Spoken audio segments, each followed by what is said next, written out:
reintroduce the PowerPoint onto the slide, that would be greatly appreciated. Thank you.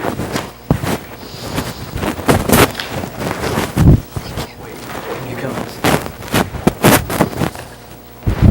Council, ladies and gentlemen of the jury,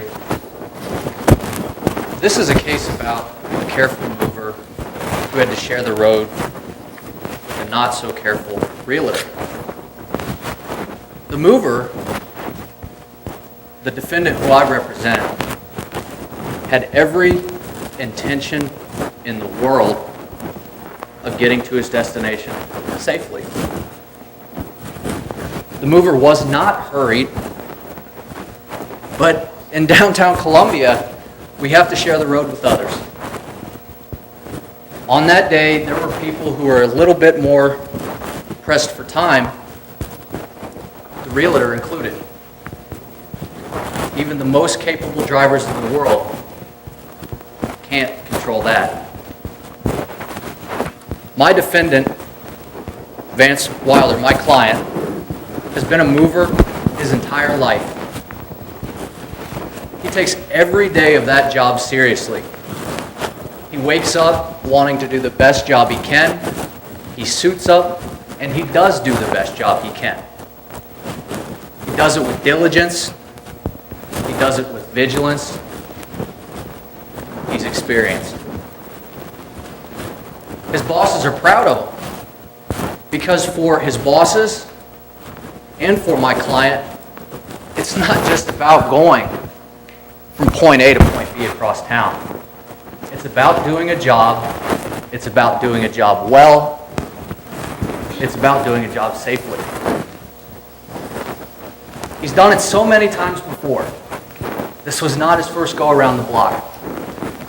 But just because he's done it so many times, and just because he's so seasoned, does not mean that he did not take the morning and the midday of June 4th, 2010, any less seriously than any day he's had to move any single piece of property. Now, we're going to have a lot of facts introduced into this room today, ladies and gentlemen. We're going to hear from Barry Grabruski, who was a passenger in the vehicle, and on our direct, you'll hear testimony from the closest bystander and the closest pair of eyes. You'll hear from the realtor on our cross, on my cross-examination, on my partner's cross-examination. I want you to listen closely to the facts. Just listen to the facts fully, digest the facts fully. We'll also hear from Elwood Dowd. He was a witness at a bar on a terrace.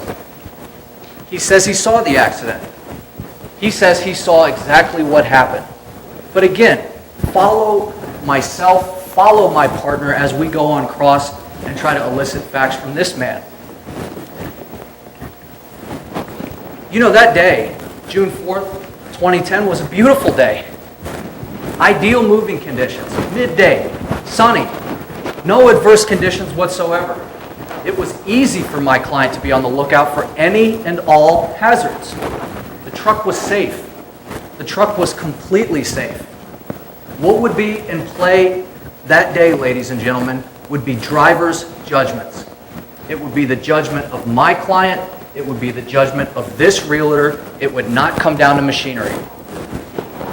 Now, as he was en route to Reynolds Center, the Alumni Center, about a football field from where we stand right now, he had done all that he could to ensure that his truck was safe, to ensure that he was driving safe, to ensure that others would be safe, to ensure that his cargo would be safe, to be sure that June 4th, 2010 would just be like June 3rd, 2010, or June 3rd, 2007. He had done this so many times, and he intended to be entirely safe once again.